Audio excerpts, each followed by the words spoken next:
માળિયા હાટીના તાલુકાના જુથ્થડ ગામે આવેલી સેવા સહકારી મંડળીમાં કરોડો રૂપિયાની ઉચાપતના ગંભીર આક્ષેપો સામે આવતા સમગ્ર વિસ્તારમાં ખળભળાટ મચી ગયો છે। આ મામલે માળિયા હાટીના પોલીસ સ્ટેશનમાં સત્તાવાર ફરિયાદ નોંધાતા જ તંત્ર હરકતમાં આવ્યું છે। પ્રાથમિક વિગતો મુજબ સેવા સહકારી મંડળીમાં કેટલાક જવાબદારોએ ખેડૂતોના નામે ખોટી રીતે ધિરાણ ઉપાડી લીધું હોવાનું સામે આવ્યું છે।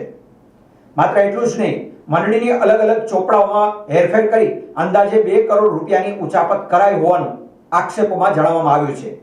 વર્ષો સુધી ચાલેલી આ ગેરરીતિઓ હવે બહાર આવતા સહકારી ક્ષેત્રમાં ભારે ચર્ચાઓ શરૂ થઈ ગઈ છે। ફરિયાદમાં ઉલ્લેખ કરવામાં આવ્યો છે કે કેટલાક ખેડૂતોને પોતાના નામે ધિરાણ લેવાયું હોવાની જાણ પણ નહોતી, છતાં તેમની નોંધો ચોપડામાં દર્શાવેલી રકમ ઉપાડી લેવામાં આવી હતી। આથી અનેક ખેડૂતો આર્થિક અને માનસિક તણાવમાં મુકાયા હોવાના આક્ષેપ પણ કરવામાં આવ્યા છે।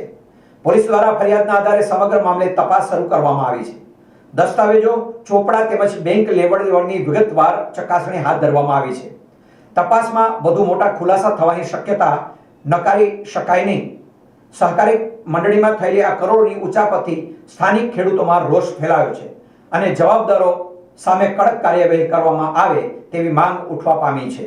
હવે જોવાનું એ રહેશે કે પોલીસ તપાસમાં કોના નામ ખુલે છે અને આ મોટા કૌભાંડમાં ક્યારે ન્યાય મળે છે। વિસાવદરમાં બુધવારે હજરત નવાથા પીરના ઉર્સનું અને આમ નિયાઝનું શાનદાર આયોજન થઈ રહ્યું છે।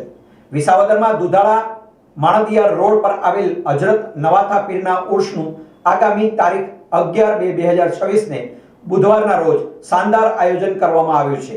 નવાથા પીર દરગાહના મુંજાવર સુલતાન મિયા કાદરીના જણાવ્યા મુજબ બુધવારના રોજ શાનો શોકતથી નવાથા પીરના ઉર્સની ઉજવણી થશે, જેમાં મિલાદે શરીફ તેમજ આમ નિયાઝનું આયોજન કરવામાં આવ્યું છે। ઉર્સ શરીફના આયોજક સુલતાન મિયા હુસૈન મિયા કાદરી, મહેબૂબ મિયા હુસૈન મિયા કાદરી, રફીક મિયા સુલતાન મિયા કાદરીએ હિન્દુ મુસ્લિમ ભાઈઓ બહેનોને નવાથા પીરના ઉર્સ શરીફમાં પધારવા ભાવભર્યું આમંત્રણ પાઠવ્યું છે।